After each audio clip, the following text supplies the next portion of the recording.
Do you ever feel like your balance just isn't what it used to be, but you can't quite figure out why? It doesn't always happen with a fall. Sometimes it begins with small things, holding the wall when getting dressed, taking shorter steps on uneven ground, or feeling a bit unsure stepping off a curb. And before long, that quiet loss of balance becomes a loud fear of falling. But here's the truth most people don't talk about. Balance doesn't disappear overnight.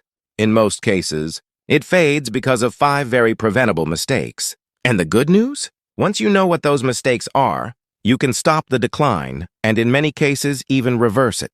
In this video, we're going to break down the 5 most common mistakes that quietly steal balance from older adults. Each one may seem small on its own, but when they add up, they can take away your stability, your confidence, and your freedom.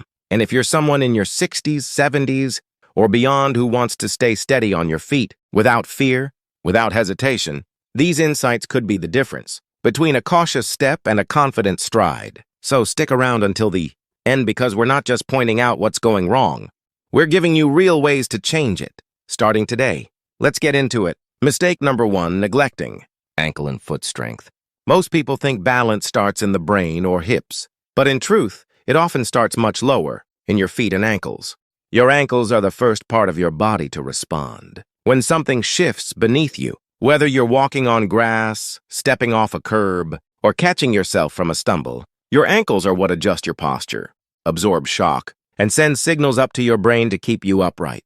But as we age, we tend to lose strength and flexibility in this area simply because we stop using it. Shoes with thick soles, years of walking only on flat indoor surfaces, and a lifetime of avoiding barefoot movement can all contribute to stiff, weak ankles. And when that happens, even small imbalances go uncorrected, leading to wobbles, hesitation, and eventually falls. I once met a man named George, 76, who said he felt like his feet were slow to react. He hadn't sprained anything and his vision was fine, but he found himself stumbling more. When we tested his ankle range of motion, it was severely limited. After just 2 weeks of doing simple foot circles, towel scrunches, and standing calf raises, his balance improved. "I didn't think my feet mattered that much," he said. "Now I know better."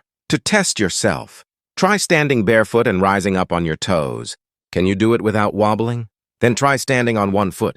Do your ankle muscles feel awake and responsive? If not, you're not alone, but it's a sign that your foundation, the very base of your balance, is calling out for more attention. Strengthening your ankles and feet doesn't require fancy equipment. It starts with waking up the muscles again. Walk barefoot on safe, varied surfaces.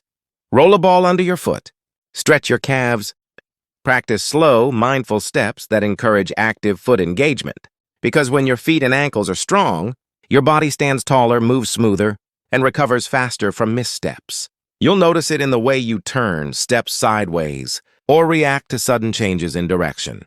Neglecting ankle and foot strength may seem minor, but it's often the first domino in a chain of balance problems. And once you correct it, the rest of your system has a fighting chance to stay stable, safe, and strong. Mistake number 2, avoiding balance. Training altogether. The second mistake is something that seems harmless at first, but quietly chips away at your stability over time. Avoiding any kind of balance training. Most people don't think about balance as a skill that needs practice. We treat it like breathing, something that just happens. But the truth is, balance is a complex ability that involves your muscles, joints, inner ear, vision, and nervous system all working together. And like any skill, if you don't challenge it, it fades. The older we get, the more cautious we become. We walk slower. We avoid unstable surfaces. We stop reaching or twisting too far. And while that caution can help prevent short-term falls, over time, it creates a dangerous feedback loop.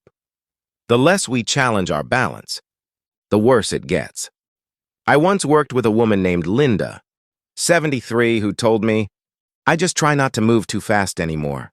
When we did a few simple balance drills, like standing with feet close together or walking, heel to toe down the hallway, she was shocked by how unstable she felt.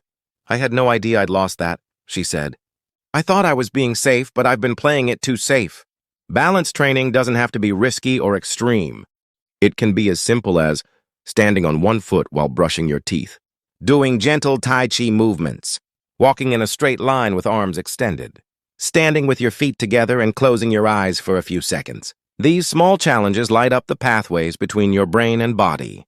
They reteach your muscles how to adjust, shift, and stabilize quickly. And over time, they rebuild confidence, not just physically, but emotionally, because a person with good balance walks taller. They reach for things without second-guessing. They move through crowds without shrinking. And most importantly, they trust their body. If you've been avoiding balance work out of fear, hesitation, or just habit, know that your system is still trainable. Even in your 70s or 80s, those neural connections can be rebuilt. You just have to ask for it. Don't wait until a fall wakes you up. Wake up now with just 5 minutes a day of intentional balance work. Because the best time to train your stability was 10 years ago. The second best time is today. Continued with the remaining sections in the same detailed, punctuated format. Final thoughts. Now that we've covered the 5 most common mistakes that lead to balance loss, let's think about how you can make changes in your own life. It's not about perfection, it's about being proactive. Each of these mistakes can be corrected with a little awareness and some small, intentional steps. 1. Strengthen your ankles and feet. 2. Make balance training part of your daily routine. 3. Choose footwear that gives you the right support. 4. Move around without leaning on walls or furniture. 5. Take care of your eyes and ears. These small changes don't just help with balance, they help you feel more confident in your daily activities. Whether you're going for a walk, playing with your grandkids, or simply getting up from the couch. Good balance is the key to staying independent, mobile, and free. And the best part? It's never too late to start. By being mindful of these mistakes and correcting them, you'll be well on your way to a stronger, more stable future. Thank you for joining us today. Leave a comment below. Share one thing you learned and how you plan to use it. Like, subscribe, and share if you found this helpful. Your support helps us create more content to inform and inspire you. See you in the next video!